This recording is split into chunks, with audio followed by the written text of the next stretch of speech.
Hi, hello. Subscribe lang kayo dito. Mag-iingat kayo. Lahat ng viewers ng Rochelle Anting vlog, please do subscribe and thank you for all your support. Toits, oh. Yeah, no. Ingat.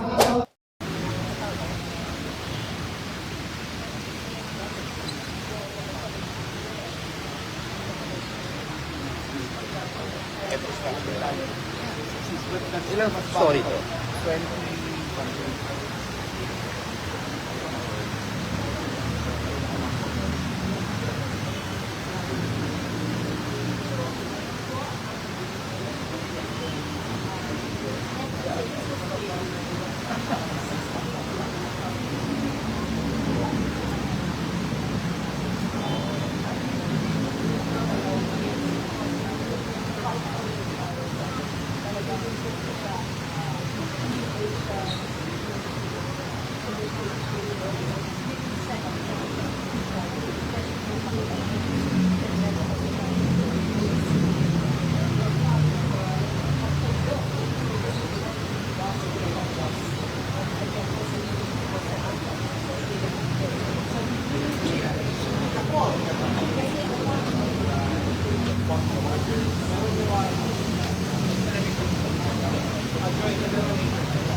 Who's my card? I'm from communications department.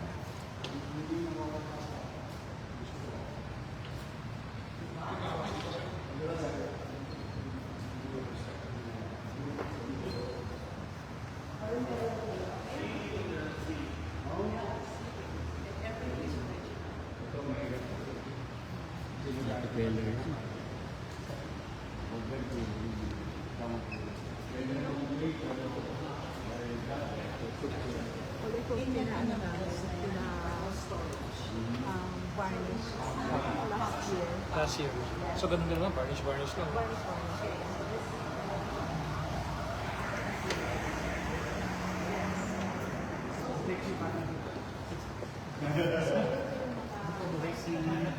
Mayor nun, 34 ako eh.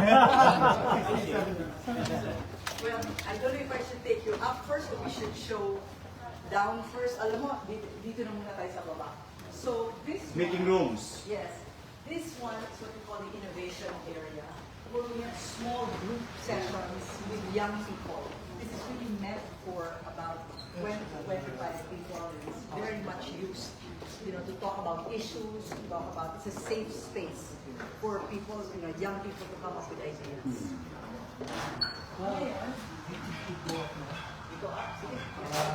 Nandito na tayo pa. Sige, upstairs. akyat tayo. Maganda yun. Okay.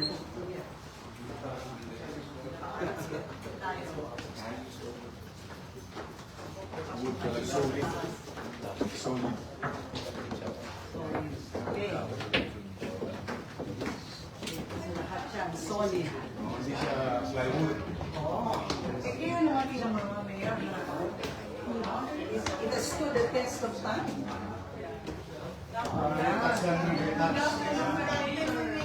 This is the secret chamber of the foundation. You are entering the boardroom. Yeah, this is Chiclet Toledo, the head of our research. Special meeting areas for the board. Look at that.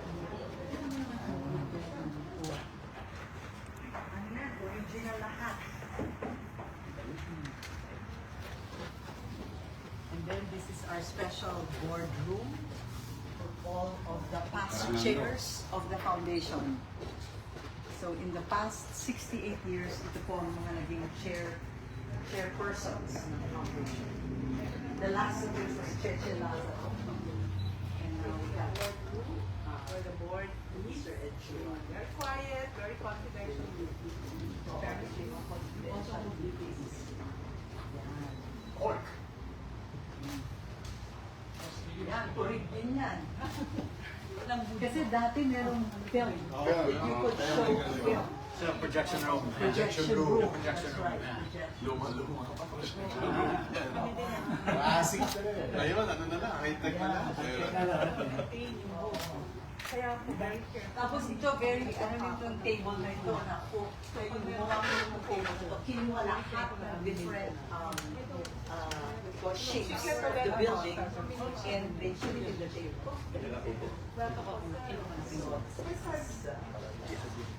So, ito po ang aming mga trabaho dito. Storage. Is, all of these things. Sabi niyo, storage.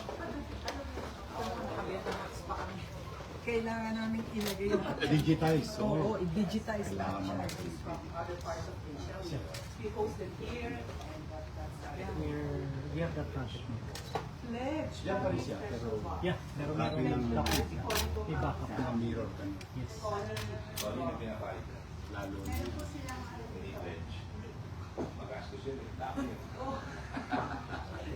Yeah. So, i-is all usually pag may mga Sir, ito yung pinag-usapan natin noong isang araw sa storage room. This thing. Okay. Yes, boss. Bolt. Mga galaw yan, sir, di ba? Secured yung area. another secret chamber. Kasi doon sa disenyo na sabi ko, magkaroon tayo.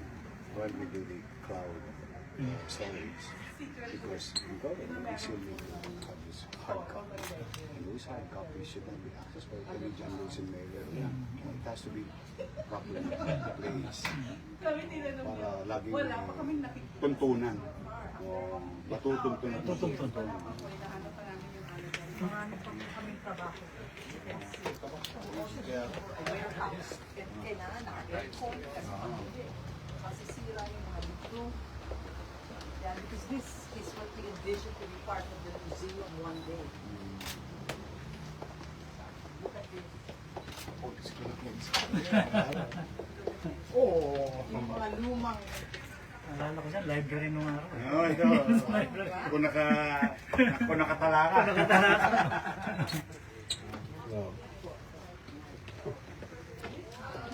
Marie is our chief librarian. Why don't you see some of our pictures? Sige, Marie, pakita mo yung mga retrato natin.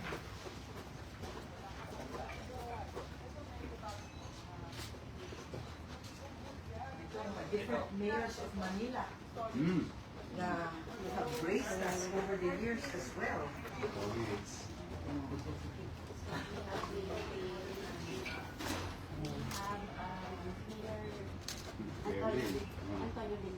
Yeah. Ito. Si Eva. Young, energetic, brilliant achiever. Wow. That's why Eva. Oh. That's how we was told. See, look at all the mayors that have helped us to take over the years.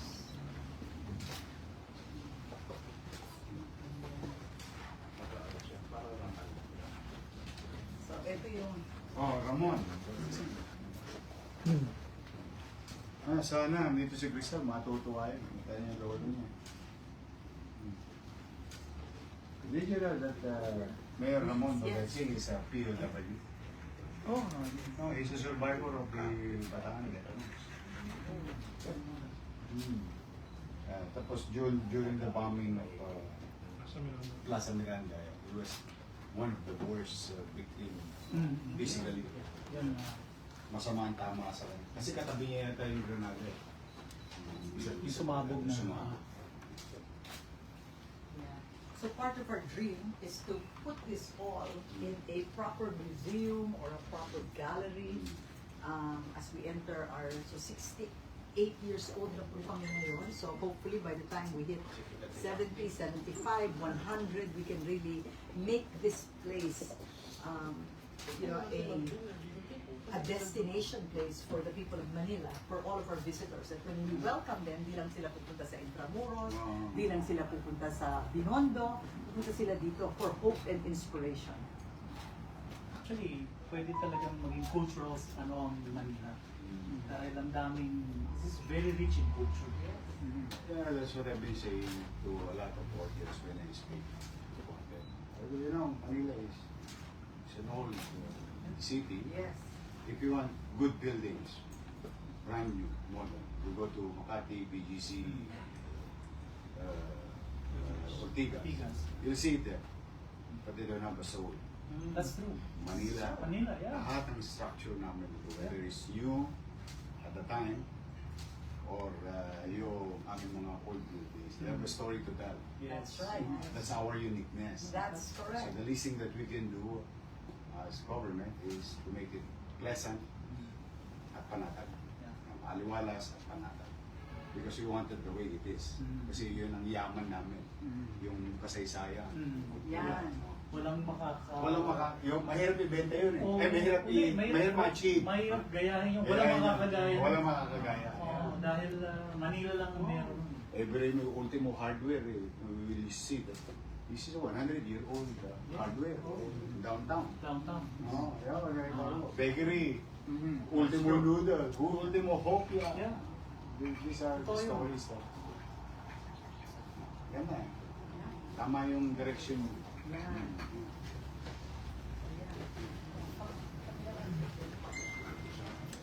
Kamoy na yan. Pagkain na eh. Buti nadali nyo pa to. Oh. Magsaysay, ano yung pangalan ng jeep yan? Yung kung biyahe mo, idudot-dot mo yan sa windshield. Oo. Doon sa rubber. Tutusok mo yan doon. Malalaman kaya po. Wala nang yan Kasi, mayor eh. kasi dito sa gilid, by the time mabasa mo yun, lumagpas na yung jeep. Tapos na yan. Pero yung jeep ko, May signboard ka to. oo, yan. Kaya marami yan. Windshield. Sa Marami windshield. yan, no? Oo, marami yan. Iba-iba yung Balik-balik. mga Oo, ayan yun. Oo. Dapat sa inyo mayor. Ito yung pattern Oo, niya. yan yung pattern. Oh, yan. Yung election na. Hindi, kasi you started councilor. Oo. Youngest councilor at that time. So, history na yun. Actually, yun yung the youngest mayor is Mayor Villegas, but through natural progression. Yung succession. So, na-break ko na yung record yung kasi the youngest councilor ever elected in the city of Manila. Youngest vice mayor ever elected in the city of Manila. Youngest mayor ever elected in the city. Tatlo yun. Youngest president. Ay, wag na. Tapusin muna natin yung Manila mayor. Dito na lang ako. Masyado magulo na ang mundo na yun. Sila-sila na lang. Bakit? Oo, dito na lang ako. At least ito, any consider, yung poste ng kuryente namin, nakakatagilid. The very next day, you can send people there, fix it. It's what you call low-hanging fruit. Make your constituents feel that may gobyerno sa Mayor, mamaya po, we want to give to the city of Manila for the library. Yan. This is our 65th anniversary gift to the city of Manila. Thank you. Because to tell you all about the Ramon Magsaysay Foundation. Ano ba ito? What do we believe? What's it about? Ano po ang greatness of spirit? The story of the Magsaysay legacy written by Senator June June. Oo. Senator June Magsaysay. And then mga kwento po na puro puno ng inspiration para sa mga young leaders natin that are aspiring to do good. Not just for the city, not just for the Philippines, for Asia and the world. Ilan yung awardees natin? Ito, yes, so technically we have 356 awardees. So, there are 356 stories. Yeah. Kasama dyan, Dalai Lama, Isa. Yung nasa kanan. In fact, ngayon ko nandito sa Dalai Lama. Si Pedro Curtis, that was something else. Yes. Sige. So we will give it to you. Yes. We will give it to your library. Ay, daw. This is an award. Sige lang nasa ito.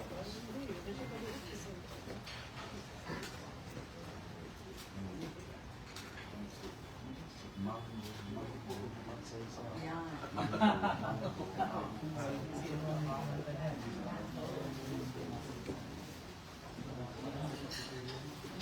So ito yung Gourmet cafe. na library.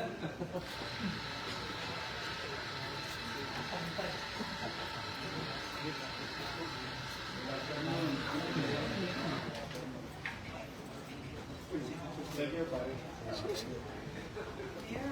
are the people that run our Rosario Comparo.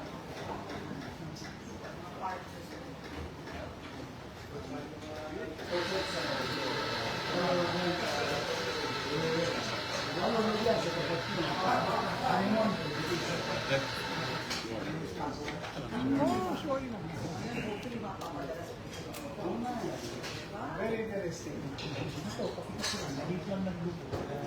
Iwan sabi na, minsan kasi, pag nasa hotel, yung sisi, hindi lang attention eh. Ayun eh. Active pa rin yung room. Active yan. Can be subject to children. Yes. As a matter of fact, let me just show you very quickly before I bring you back here. So don't Ba't pakainin natin si Mayor? Okay lang. you are better than that. Meeting room number one. Meeting room number one, which people have used, as a small group meeting area. Okay, which we can customize. It has its own bathroom para very private. So you can acquire the space daily. Yes, very flexible. And then, ito na. This is the Walk of Fame here. These are all the Magsaysay awardees for the past 68 years. And sabi ko nga, this is a 40-step walk to 68 years. So these, as you can see here, colored by hand. Colored. But as we keep going, Magiging black mo. magiging black and white. Padilim ng Panilim padilim. mo But it's the other way around. Yeah. From dilim to the Yeah, color totoo. of light. Yeah. This is Princess Malha of Thailand. That's a Magsaysay awardee. Father Reuter. Yeah. And then this is another one of the meeting rooms. Anong biggest mas? Meeting rooms. Maliit na meeting room namin. Siguro mga ganyan, 20, 30, except if you get the hall. Hindi, if you get the whole. The Innovation If Hub. you get the hall, then that gets, So yan na, black and white. Black and white na siya. Nandito rin si Lino Broca. Ito, Lino Broca. Oh. Who is a Magsaysay awardee also. Dr. Fedel Mundo. She's a pediatrician, the first woman that went to Harvard. Yeah. And that's a Filipino woman doctor who went to Harvard. Mother Teresa Calcata. Master Cheng Yen is the founder, she's a Buddhist nun of the Chuchi Foundation. Hanggang ngayon.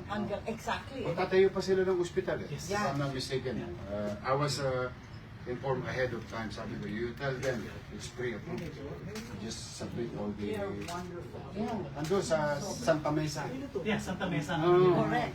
Pupunta sila sa, Sa birthday birthday ni It's Taiwan. going to be her 90th birthday. Pero talagang very benevolent and love ng Pilipinas. And then of course the Dalai Lama and Vinova Bhabhe, who is the first Magsaysay awardee in India. Kaya ang laki natin sa India. A lot of people in India know about us. Na nasa ano pa tayo, who wants to be a millionaire? Na ang question, who are the Magsaysay awardees for 2026? Imagine? Ang maganda dito, Mayor, no? Itong mga sina Mother Teresa, Dalai Lama, we recognize them first, even before they were recognized by the Nobel, etc. So, yung greatness of spirit na recognize ng Ramon Magsaysay early, bago pa na-recognize ng ibang awarding bodies. Eh, magagaling naman yung napili niyo talaga. Yeah, magagaling yung mga... Magaling talaga. Every year, maswerte na mahuhusay na pipili. Oo. Yep. Okay. Alright, so we go back to the library for eating and a short presentation now.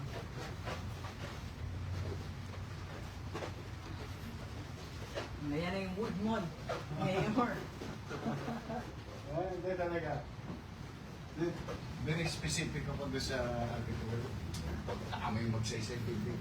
Tingnan mo yung finish. Sino mo ito na Ayan, yun? Dyan. buhay pa. Tingnan, buhay pa. 60 years. Walang mga anay-anay. Imagine. Tinaga sa panahon yung ano. Ganda kasi dahil yan. Anong araw kasi. Yung ngayon, medyo namadali. Machinery na eh. Oo. Ito talagang air dry. Yeah. Mayor, dito ka uupo. Hindi, para kayong magbabayan. Yung gawin yung babae sa kanto mesa. Okay, let's go have some Wala tayo, Oo, sige. Thank you sa inyo, pati sa mga viewers nyo and followers nyo. Oh, marami na kayong aabangan. Yes, excited Handa na na ba po kayo kami. mapuyat? Yes naman, your man. Ay makapagpasalamat sa inyong lahat. At sa ating mga vloggers, shout out sa lahat ng vloggers. You survive. Abonado pa kayo. Thank you very much sa inyo, ha? Hi, hello. Subscribe lang kayo dito. Mag-iingat kayo. Lahat ng viewers ng Rochelle Antig vlog, please do subscribe and thank you for all your support. Toits, yeah, no? Ingat.